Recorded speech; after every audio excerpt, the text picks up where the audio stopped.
season, 16 and a half sacks. But the next year, the number wasn't as large. And just drawing from that experience, what can you relate to Shaq Barrett, who came off an incredible season like you had all those years ago? And that was years ago, man. Each year is a whole nother year. You know what I'm saying? It doesn't matter what you did the year before. You know, it's always somebody's after your job. So what he did the year before, he did the year before. But this is a whole nother year. So he had to prove it again. And I'm pretty sure he's got a chip on his shoulder to prove. Okay, next up is going to be Rick Stroud. Hey, Jason, I know you got to win and won a Super Bowl over Tom Brady's Patriots. Do you got bragging rights with that? And just what do you see of him up close now that he's 43 and his skill sets? Of course, we got the bragging rights for that. That will never change. But as you know, he's the GOAT in football. He has 6 rings, going on the 7th, trying to go on the 7th one. But just watching him in practice and see how he carries himself and the way he prepares himself, says it all. You can see why he has those 6 rings. Just watching him in practice, you could just tell why he's the GOAT of football. Okay, next up is going to be Jenna Lane. Along those same lines, the ball just gets out of Brady's hands so quickly. What is that like for you going against that in practice? How does that challenge you as a defender?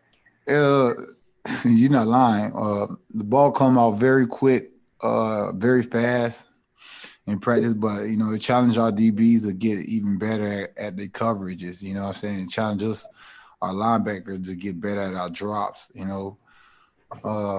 It's making the whole defense better. That's something we're going to have to deal with, the whole season. So we might well get it right now. That way we can get it right in the game. Okay, next up is going to be Kevin O'Donnell. APP, what was obviously it's the first time we had a chance to talk to you, but what was your initial reaction when you found out the Bucs were able to land Brady? And how quickly do you see the team coming around him in terms of just building that chemistry and not being in awe of him too much? I was pretty excited. I kind of figured it out, but no, I was pretty excited that we got him because I always told myself, like, if I had a quarterback like Brady, what would I do? And now is the perfect opportunity. It's not what would I do. Now I can go out and do something totally different from all the years I've been playing football. And every guy on this team should have that feeling. Like I said, he's the GOAT in football. Is the reason why he has 6 NFL championship rings. And you can see it. Like I say, ain't really nothing too much to talk about. It's Brady talking about. You guys coming around him quickly, or are there still guys that are in awe trying to see him? I think everybody adapt that he's here. Like I say, he's making us better. As a team, and that's what he should be doing as a quarterback. Bring that team together, and that's what he's doing. Okay, next up's Ed Encina. Hey, JBP, I know you talked about being limited in camp, but just the structure of camp and how different it is without the preseason games. You guys just getting into pads. How different is that for a veteran guy, like you? Man, 9 times out of 10, I'm not even starting. I'm starting halfway through the season. You know what I'm saying?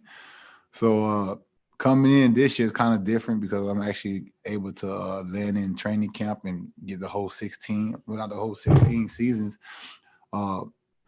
games, but also not having the OTA. That's going to be a big difference for the rookies because they just coming from college, and to get thrown in a situation like that is going to be very quick. But I'm pretty sure they're going to adapt to it, and we all adapting to it. And it's crazy. It's going to be a crazy year, but it's going to be one of the great years though, because everybody after one thing, and we all know that thing is.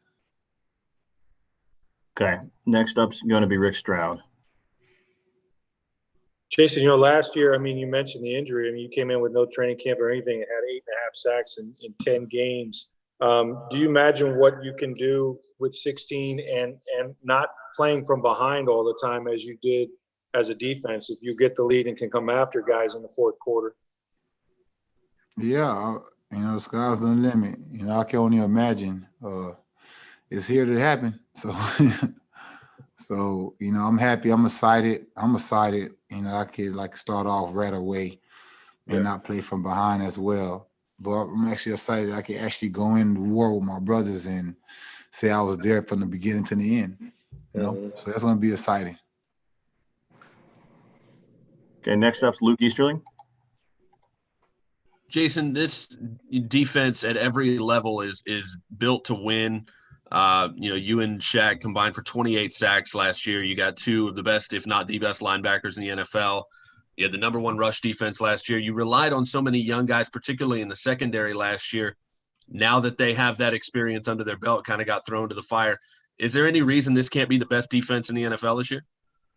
It's going to be the best defense with the work that we put into it. You know what I'm saying? Like, I don't get caught up too much in the hype. We have a quarterback, we have a running back, we have all this. It's the work, what you put in and what you're going to get out of. And I'm a true believer of that because the work that you put in is the work that you're going to be putting out. On hot days in Florida, like under the weather right now, sweating, those sweats and blood that you getting ripped up, scraped on, that's what's going to count.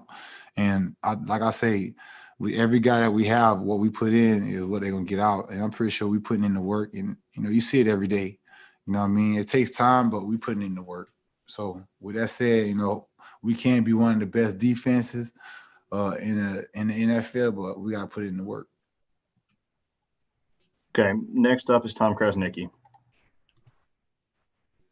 Hi, Jason. Good to talk to you. I want to ask you about the Saints, and I know you guys open up against them in a couple of weeks, but a couple of their players have said things to the effect that, the Bucs have Tom Brady, but they're still second. We're still the top dog in this division. Do you guys talk about that at all? Not necessarily. That's what, it's going to be a division game, obviously.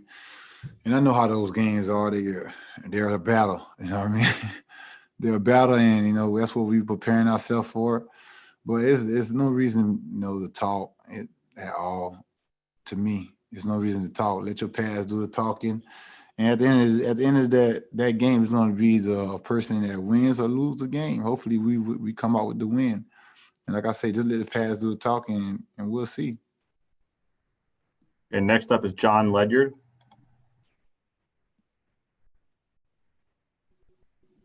Hi, Jason.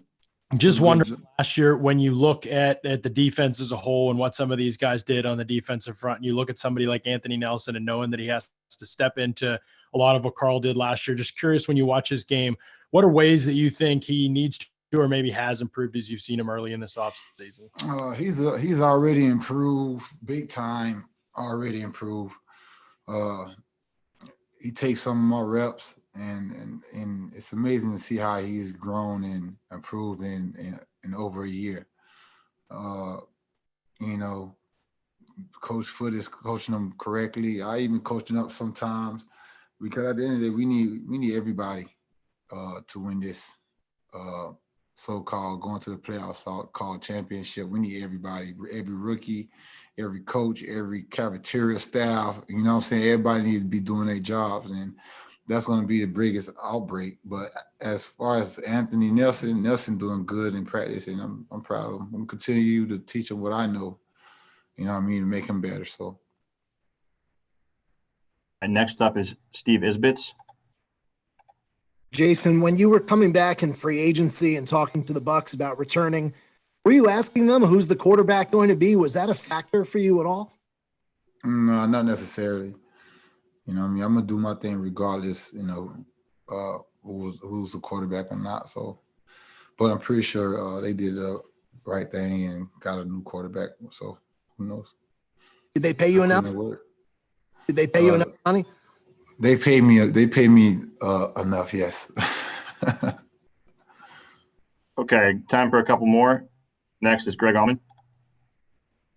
Hey, Jason, you mentioned Anthony Nelson, but I want to ask you about the other young guys at your position you're seeing every day, and guys like Kaz and Quentin and Divinity and Cam Gill. Who's shown you something and impressed you so far? All of them. All of them are different guys, man. Like, you know, I'm also new to this outside linebacker position too. If y'all must not remember, but this is new to me too. This is my first year underneath the 4-3 defense. I'm in 3-4 defense, and I'm still learning myself. So as I look at towards them, I consider myself learning it as well. You know, and they ask me questions, I ask them questions, and we just get better as a unit. You know what I mean? That's what it's about. So it's not who knows more. It's just how can we get better as a unit and dominate on this field. Okay. Our last one is going to come from Matt Matera.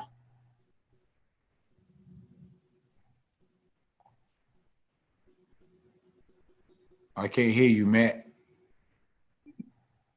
No. Not you. Yeah. Sorry about that. Thanks for doing this, Jason. As someone that has won a Super Bowl and knows what it takes to reach the mountaintop, what is one characteristic or trait that this Bucs team has to have in order to reach that goal again? Communication. You know what I mean? It's going to start with communication, because the physical part, the aspect of that is going to come once you hit the field and your adrenaline is racing. And I just feel like the whole, scenario of trying to get to the Super Bowl and to playoff is communication. And that's what a lot of teams lack at. You know what I mean? You can't be scared to communicate regardless of the fact of if you're in a room, in the cafeteria room, or if you're on the field. It should be the same way you could talk to me, I could talk to you, and we just communicate. That's going to be the upside of everything. Awesome. That's all for today. Thanks, Jason. All right, you're welcome.